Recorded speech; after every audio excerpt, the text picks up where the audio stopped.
Calgary Zoo, and I've been looking after animals here for 20 years. It's a wonderful job. We love working with them. Their environment is very interesting. We try to enrich it for them.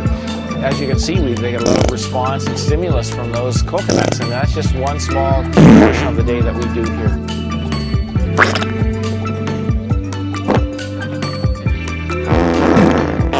These are the lowland gorillas, and they're not as endangered as the mountain gorillas, but still the populations are in trouble, and they're wonderful ambassadors to those wild populations because they provide a story for people. They can actually see how amazing they are, how large the dominant male is, how interesting characteristics and behaviors they are, how cute they are, and how very, very similar to us they are.